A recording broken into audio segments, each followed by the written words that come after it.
저는 삼성전자 빅데이터 센터에서 DKMS 개발을 담당하고 있는 황현성입니다. 감사합니다. 저는 올 한 해 동안 개발 사이클을 빠르게 가져가면서도 시스템을 안정적으로 운영해야 했던 프로젝트를 진행을 했었는데, 그 과정에서 저희가 수립했던 배포 프로세스와 다양한 CI/CD 전략들에 대해 소개드리고자 오늘 이 자리에 서게 되었습니다. 세션 시작 전에 제 소개를 간략히 드리도록 하겠습니다.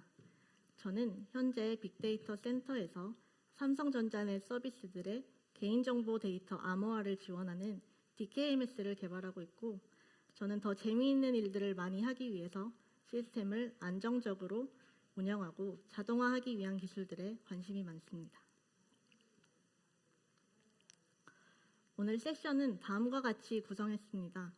먼저 저희가 올해 진행했던 DKMS라는 프로젝트와 저희가 만족해야 했던 주요 요구사항들에 대해 설명을 드리고, 저희가 도입한 프로세스와 도구들의 성능을 측정하기 위해 도입했던 도라 매트릭스에 대해 소개드리겠습니다. 그리고 마지막으로는 저희가 실제로 프로젝트에 적용한 다양한 테스트와 CI/CD 전략들에 대해 소개드리며 세션 마무리해 보도록 하겠습니다. 먼저 DKMS 프로젝트에 대해 소개드리겠습니다. DKMS는 데이터 키 매니지먼트 시스템으로 당사 서비스들이 안전하게 개인정보 데이터를 암호화할 수 있도록 중앙에서 암호키와 권한을 관리해주는 시스템입니다. 여러분들이 잘 알고 계시는 갤럭시 스토어, 스마트띵스, 삼성 어카운트와 같은 당사의 모든 서비스들은 DKMS 포탈을 활용해서 암호화 권한을 신청하고 DKMS SDK를 통해서 권한에 따라 발급되는 암호키로 개인정보 데이터를 암호화하게 되는데요. 저희는 모든 서비스들의 암호화 권한과 암호키를 중앙에서 관리함으로써 삼성 내에서 일관된 개인정보 보호 프로세스를 적용하려는 목표를 가지고 있습니다. 삼성 내에는 1000개가 넘는 다양한 데이터 시스템이 존재하고, 저희는 개인정보를 가지는 모든 데이터 시스템에 DKMS를 적용하는 것을 목표로 하였는데요. 각 데이터 시스템은 수많은 사용자들을 보유하고 있기 때문에 저희는 DKMS의 장애로 인해서 각 시스템의 사용자가 불편을 겪지 않도록 운영하는 것이 무엇보다 중요했습니다. 예를 들어 DKMS 장애로 인해 복호화 기능에 문제가 발생한다면 각 서비스에 암호화되어 있는 개인정보를 접근하는 데 어려움이 생기고, 이는 곧 서비스들의 사용성 이슈로 이어지게 됩니다. 이렇듯 DKMS는 연동된 모든 서비스들에 영향을 미치는 굉장히 중요한 시스템이었기 때문에 저희는 두 가지 비기능 요구사항에 대해 중점적으로 고려해야 했습니다. 첫 번째 주요 요구사항은 보안성입니다. 저희는 모든 서비스들의 암호키를 중앙에서 관리했기 때문에 이 암호키로 인해 개인정보 유출 사고가 발생되지 않도록 안전하게 키를 관리하는 것이 중요했습니다. 또한 암호키가 유실되는 경우 암호화되어 저장되어 있는 개인정보를 복호할 수 없기 때문에 이 암호키가 유실되지 않도록 관리하는 것이 중요했습니다. 그래서 저희는 안전하게 암호키를 관리하고 키로스 0%라는 목표를 가지고 개발하게 되었습니다. 두 번째는 고가용성입니다. DKMS가 운영되고 있는 리전이나 클라우드에 장애가 발생하더라도 이것이 각 서비스들의 장애로 이어지지 않도록 하기 위해서 저희는 가용성에 대해 99.999% 5-9를 목표로 잡았습니다. 이 5-9는 월간 약 26초 정도의 다운타임만 가지는 굉장히 높은 수준의 가용성을 의미하고요. 보통 고품질의 데이터 센터에서 목표로 하는 수치이기도 합니다. 이런 두 가지 중요한 요구사항을 만족하기 위해서 소프트웨어 품질이 무엇보다 중요했는데요. 그럼 이 품질이 만족되기 이전에 릴리즈를 하는 것은 굉장히 큰 부담이고 릴리즈를 보수적으로 진행할 가능성이 높습니다. 하지만 그 와중에 저희는 잦은 기능 요구사항 추가가 발생합니다. 예를 들어 개인정보에 대한 범위가 넓어져서 저희가 지원해야 할 데이터 타입이 변경된다든지 아니면 암호화되어 저장된 개인정보를 처리하는 데 어려움이 있어 이에 대한 지원이 필요하는 등 다양한 요구사항들이 발생을 하게 됩니다. 그리고 이런 것들은 빠르게 릴리즈 되어야 할 필요가 있었습니다.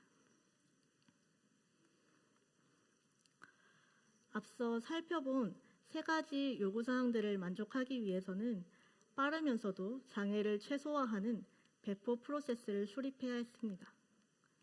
그래서 저희는 첫 릴리즈를 마치고 나서 앞으로 발생할 배포를 위해서 배포 프로세스를 구축했지만 이 프로세스가 제대로 동작하는 것인지 확인할 방법이 필요했습니다. 그래서 저희는 배포와 관련된 작업들의 성능을 측정하기 위한 방법을 고민하게 되었습니다.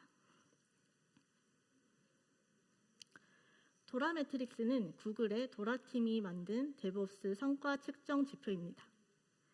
이 지표는 속도와 안정성을 측정할 수 있는 4가지의 매트릭으로 구성이 되어 있어서 소프트웨어 변경부터 프로덕트 반영까지 얼마나 안정적이고 빠르게 이루어지는지를 확인할 수 있는데요.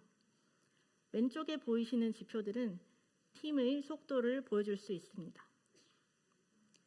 디플로이먼트 프리퀀시는 얼마나 자주 배포되었는지 배포 빈도를 나타내고 리드 타임 포 체인지는 머지된 커밋이 프로덕션까지 반영되는 데 걸린 시간을 의미합니다. 이 2가지 지표는 작으면 작을수록 팀이 얼마나 소프트웨어를 빠르게 제공했는지 설명해 줄 수 있습니다. 오른쪽의 지표들은 품질과 안정성을 측정할 수 있는데요. Change Failure Rate는 프로덕션 배포에서 핫픽스나 롤백이 발생한 비율을 의미하고 Time to Restore Service는 장애로부터 서비스를 복구하는 데 걸린 시간을 의미합니다. 이 2가지 지표는 작으면 작을수록 팀이 얼마나 안정적이고 고품질의 소프트웨어를 제공했는지 설명해 줄 수 있습니다. 도라 매트릭스는 이 4가지 지표의 수치에 따라서 하이, 미디엄, 로우로 클러스터를 구분하게 되는데요. 2021년까지는 엘리트라는 최상위 클러스터가 있었지만 2022년 개정되어 하이가 최상위 클러스터를 의미하게 되었습니다. 최상위 클러스터인 하이의 수치를 살펴보면 배포는 하루에 여러 번 발생할 수 있고 머지된 커밋은 일주일 이내에 프로덕션에 반영되어야 합니다. 그리고 장애가 발생했을 때는 하루 이내에 복구가 되어야 하고 배포 시에 핫픽스나 롤백이 발생하는 비율은 15% 이내여야 합니다. 이러한 하이 클러스터를 만족하는 비율은 업계에서 약 11%로 알려져 있고 이 수치를 봤을 때 그렇게 달성하기 어렵지 않음을 아실 수가 있습니다. 하지만 저희 시스템의 경우에 최우선 요구사항은 고가용성, 안정성입니다. 그래서 만약에 잦은 배포로 인해서 배포 도중 롤백이 한 번이라도 발생을 하게 된다면 저희가 목표로 한 5-9를 달성하기가 어려웠습니다. 그래서 저희는 배포를 약 2주에 한 번씩 진행하는 것으로 결정하였고 이는 팀의 속도를 나타내는 2가지 지표 모두 미디움에 해당하는 수치입니다. 그리고 최우선 요구사항인 안정성을 만족하기 위해 안정성과 관련된 2가지 지표는 하이 클러스터를 목표로 하게 되었습니다. 저희는 매 릴리즈마다 이 4가지 지표에 대해서 측정을 하고 각 지표가 이전 릴리즈 대비 어땠는지 지속적으로 추적함으로써 배포 프로세스의 성능을 측정하고 지속적으로 개선시키고자 하였습니다. 배포의 속도와 안정성을 만족하기 위해서는 굉장히 다양한 방법들이 있을 텐데요. 저희가 올 한 해 동안 배포 프로세스에 녹여낸 다양한 테스트와 CI/CD 전략에 대해 소개해드리겠습니다. 먼저 저희는 속도보다 안정성을 높이는 것이 더 중요하다고 판단을 했기 때문에 테스트를 통해서 세이프티 넷을 구축하는 것을 첫 번째 목표로 정했습니다. 전통적인 소프트웨어 개발은 기획, 디자인, 개발을 거쳐서 테스트 후 배포되는 프로세스를 따르게 되는데요. 소프트웨어 품질은 테스트가 수행되는 배포 직전부터 높아지게 됩니다. 하지만 일반적으로 많은 결함은 코딩 단계에서 발생을 하고 이 결함 발견이 늦으면 늦을수록 결함에 대한 수정 비용은 증가하게 됩니다. 그래서 저희는 테스트를 가능한 빨리 진행해서 조기에 결함을 발견하고 수정할 수 있도록 개발 단계에서 테스트를 수행하는 Shift Left 테스팅을 적용하였습니다. 저희는 신규 코드는 항상 유닛 테스트와 함께 작성되어야 한다는 그라운드 룰을 만들고 커밋이 발생할 때마다 CI 파이프라인을 통해서 코드 품질과 테스트 커버리지와 관련된 4가지의 품질 지표를 측정하였습니다. 처음에 이 그라운드 룰은 굉장히 높은 개발 비용을 발생시켰지만 반년 정도가 지난 지금에는 잘 자리 잡혔고 저희 시스템의 안정성을 높이는 기반이 되었습니다. 하지만 이 Shift Left 테스팅만으로는 모든 결함을 파악할 수가 없습니다. 저희는 마이크로 서비스 아키텍처를 채택했기 때문에 마이크로 서비스 간의 상호작용이 발생하고 이에 따른 시나리오 테스트가 필수적이었습니다. 그래서 저희는 매 환경 배포가 발생할 때마다 인테그레이션 테스트를 수행하는 Shift Right 테스팅 또한 적용하였습니다. 저희가 처음에 선택한 인테그레이션 테스팅 툴은 뉴맨입니다. 뉴맨은 포스트맨을 위한 커맨드 라인 컬렉션 러너인데요. 아마 백엔드 개발자 분들이라면 포스트맨이 굉장히 익숙하실 텐데요. 이 포스트맨에서 작성한 API 리퀘스트들은 JSON으로 익스포트하면 뉴맨으로 쉽게 실행을 시킬 수가 있습니다. 저희는 API와 테스트 케이스의 특성에 따라서 총 4가지의 테스트 컬렉션으로 구성을 하였는데요. 먼저 200대 스테이터스 코드를 리턴하는 포지티브 케이스와 그 이외의 스테이터스 코드를 리턴하는 네거티브 케이스, 그리고 퍼블릭, 프라이빗 API로 나누어서 총 4가지로 이렇게 테스트 컬렉션을 구성을 하게 되었고 배포 시에 운영 중인 리전별로 인테그레이션을 수행하였습니다. 저희는 오른쪽 그림과 같이 인테그레이션 테스트를 수행하기 위해 뉴맨을 파드로 구성을 하였고 파드 내에서 각 테스트 컬렉션들을 실행시켰습니다. 퍼블릭 API의 경우에는 뉴맨 파드로부터 초록색 선으로 표시한 것과 같이 트래픽이 전송되어 테스트가 수행이 되고 프라이빗 API 같은 경우에는 외부에서 접근이 불가능했기 때문에 프라이빗 서브넷에 위치한 ALB로 트래픽이 전송되어 테스트가 실행이 됩니다. 초기에는 이 뉴맨만으로도 저희의 인테그레이션 테스팅이 잘 동작을 했었지만 점점 시스템이 확장됨에 따라서 마이크로 서비스 간의 상호작용이 많아지고 이에 따라서 테스트 케이스의 크기가 커지게 되었습니다. 뉴맨을 위해서는 JSON으로 테스트 케이스가 관리되었기 때문에 이런 것들이 저희의 코드 리뷰를 어렵게 했고 테스트 케이스가 추가될 때마다 개발할 때 포스트맨으로 임포트, 익스포트 하는 과정들이 계속 필요해서 저희는 다른 툴로 변경하는 것을 고민하게 되었습니다. 저희는 REST 어슈어드라는 자바 기반의 인테그레이션 테스팅 라이브러리를 검토하게 되었는데요. REST 어슈어드는 given, when, then 구문을 가지는 절킨 문법을 가지기 때문에 가독성이 높습니다.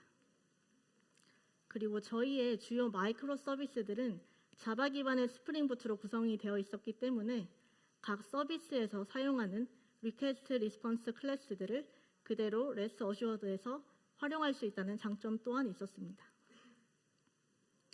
그래서 저희는 왼쪽 하단과 같이 루트 모듈 하위에 각 마이크로 서비스들을 배치시키고 마이크로 서비스들을 한 번 더 서브 모듈화하여 리퀘스트 리스폰스 모델은 클라이언트 모듈에 그리고 그 이외의 코드들은 서비스 모듈에 위치시켰습니다. 그리고 레스트 어슈어드가 작성되는 인테그레이션 테스트 모듈에서 각 마이크로 서비스들의 클라이언트 모듈을 임포트해서 사용할 수 있도록 구성하였습니다. 이외에도 레스트 어슈어드는 HTML로 테스트 레포트가 추출 가능하는 등 저희가 이전에 사용했던 뉴맨보다 훨씬 더 장점이 많다고 판단을 했고, 저희는 현재 뉴맨에서 레스트 어슈어드로 모든 테스트 케이스를 마이그레이션 하고 있습니다. 이렇게 다양한 테스트를 구축하였지만 여전히 배포 시에 문제가 발생하는 경우가 많았습니다. 그 이유는 저희 시스템이 구축된 환경과 관련이 있는데요. 프로젝트 초기에는 데브, 스테이징, 프로덕션 이렇게 세 가지 환경으로 구축이 되어 있었습니다. 데브 환경은 그림에서 보시는 것처럼 로컬에서 개발자들이 자유롭게 테스트하고 배포할 수 있도록 구성하였기 때문에 네트워크 구성이나 리전 등이 프로덕션과 많이 달랐습니다. 그래서 데브 환경에서 테스트가 통과하더라도 스테이징이나 프로덕션 환경에서 테스트가 실패하는 경우가 많았습니다. 하지만 저희의 스테이징 환경을 검증 환경으로 사용하기는 좀 어려웠었는데요. 그 이유는 저희의 스테이징 환경은 저희와 연동하는 서비스들의 각 검증 환경과 연결되어 있었기 때문입니다. 만약 이 스테이징 환경에서 장애가 발생하는 경우에는 각 서비스의 검증 프로세스에 영향을 미치게 되고, 이는 저희가 스테이징 환경 또한 프로덕션과 같은 수준의 안정성을 보장해야 했음을 의미했습니다. 그래서 저희는 새로운 검증 환경을 구축하는 것으로 결정했습니다. 저희는 데브와 스테이징 사이에 QA라는 환경을 추가적으로 구성하였고, 이 또한 프로덕션과 동일한 세트로 구성하였습니다. 그리고 QA 환경에서는 매일 최신 코드로 애플리케이션이 배포되고, 인테그레이션 테스트를 통과한 버전에 대해서만 스테이징 배포를 수행함으로써 스테이징 환경에 대한 배포 실패율을 최소화할 수 있었습니다. 저희는 이제 이렇게 4가지 환경을 가지게 되었고, 각 환경의 특성에 맞게 배포 전략을 다르게 도입함으로써 효율적이면서도 안정적으로 배포할 수 있도록 구성하였는데요.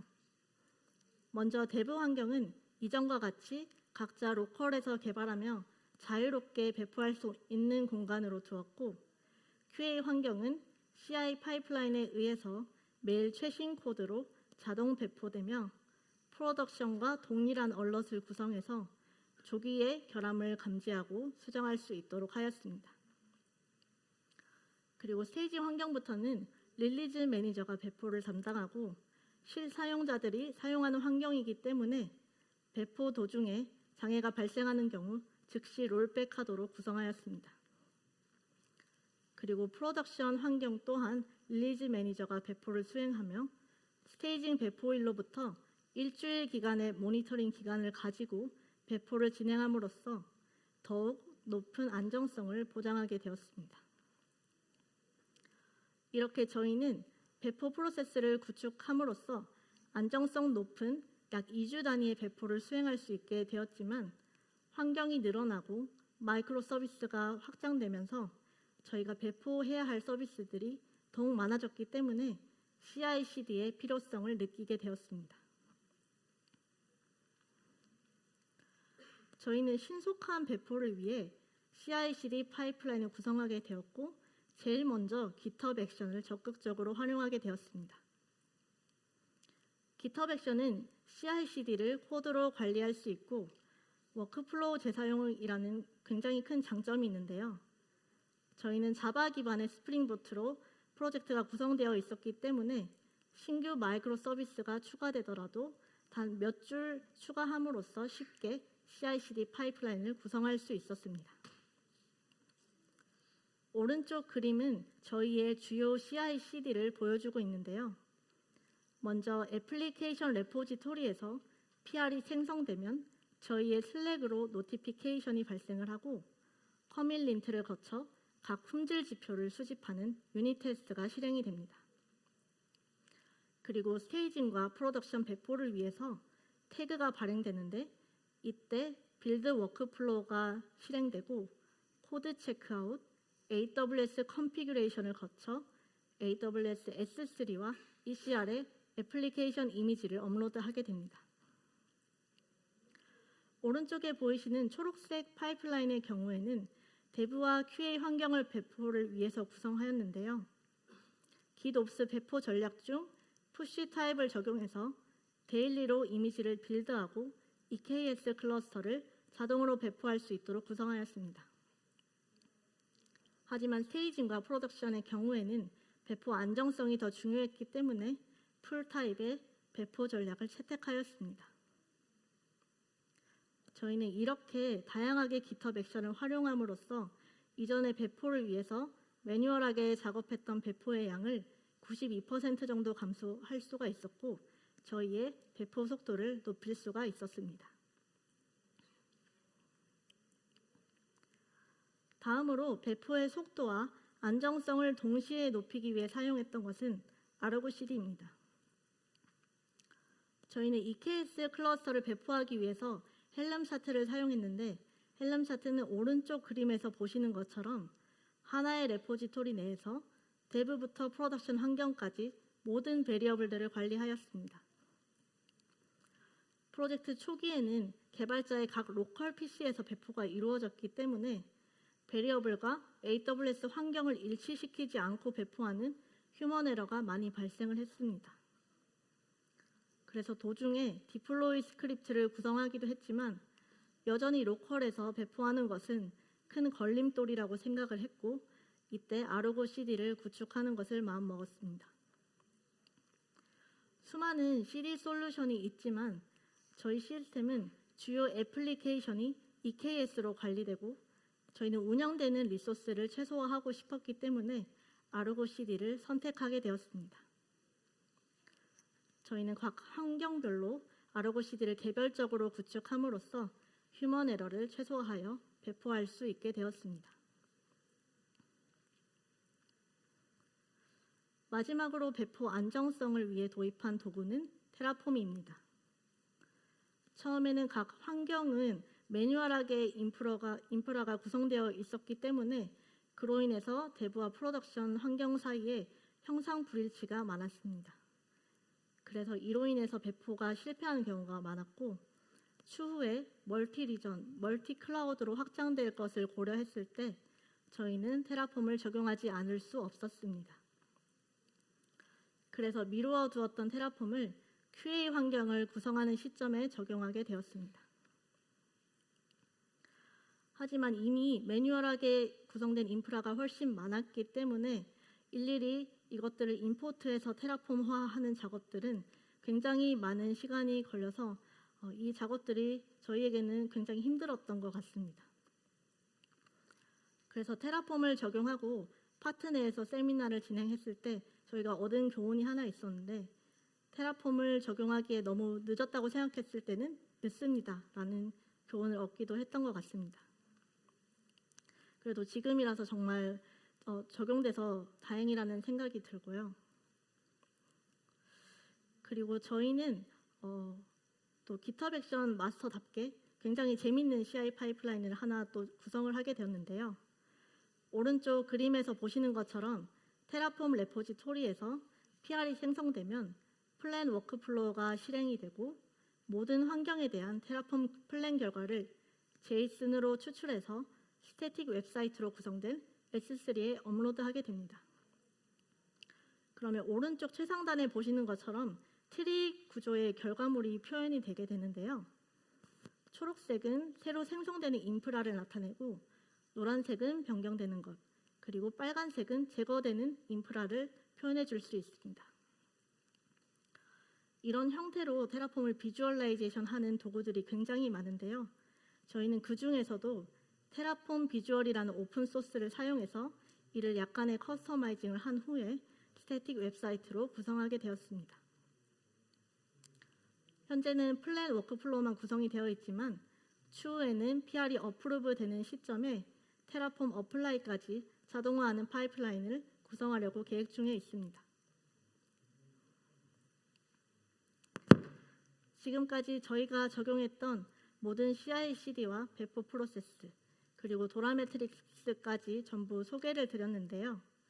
저희 프로젝트의 현황에 대해서 공유드리면서 세션 마무리해 보도록 하겠습니다.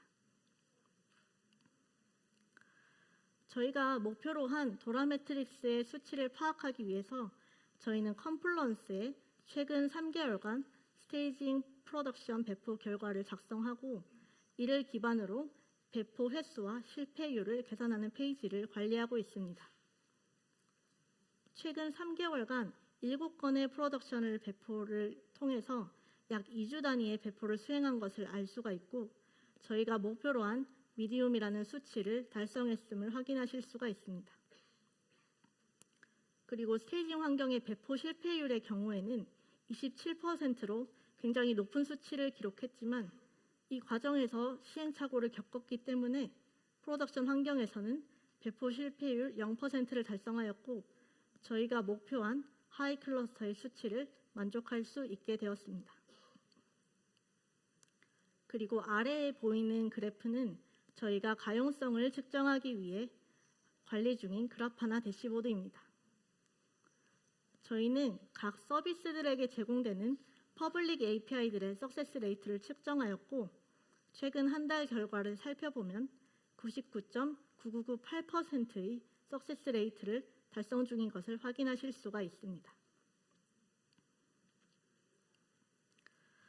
마지막으로 본 세션을 통해서 전달하고자 했던 메시지는 2가지인데요. 첫 번째는 도라 매트릭스를 활용하면 팀이 채택한 프로세스와 도구가 효율적인지 측정할 수 있다는 것입니다. 굉장히 유명한 말 중에 하나죠. 측정하지 않는 것은 개선할 수 없다라는 말이 있는데요. 저희는 수치화하지 않는 것은 어떤 부분이 비효율적이고 개선해야 할 부분인지 알 수가 없다고 파악을 했고 수치화함으로써 이를 개선하기 위해 노력했습니다. 그리고 이런 것들을 도라 매트릭스를 적용하면서 또 한 번 깨달을 수가 있게 되었고요. 그리고 이런 매트릭스를 지속적으로 트래킹함으로써 데이터 기반의 의사결정을 내릴 수 있다는 점에서도 도라 매트릭스는 굉장히 매력적인 지표가 아닐까 생각을 합니다. 그리고 2번째로 말씀드리고 싶은 것은 지속적으로 개선하는 것이 중요하다는 것입니다. 소프트웨어는 계속 변화를 하고 그 변화에 걸맞는 새로운 도구나 프로세스가 필요하게 되는 것 같습니다. 저희 시스템도 1년을 돌이켜 봤을 때 처음에는 4개의 마이크로 서비스로 시작했지만 현재는 12개가 되었고 환경 또한 3개에서 4개로 늘어났습니다. 그에 따라서 저희는 뉴맨에서 레스트 어슈어드로 인테그레이션 테스팅 툴을 변경 중에 있고 매뉴얼한 배포에서 점진적으로 CI/CD 구축 중에 있습니다. 앞으로도 저희 시스템에 어떤 변화가 있을지 모르겠지만 이 변화에 맞춰서 저희는 지속적으로 배포 프로세스를 개선하고 새로운 도구를 도입할 예정입니다. 오늘 서비스 개발을 하시는 모든 분들께 도움이 조금이나마 되고 싶어서 저희가 시행착오를 겪은 것들과 새롭게 도입한 것들을 전부 소개해드리게 되었는데요.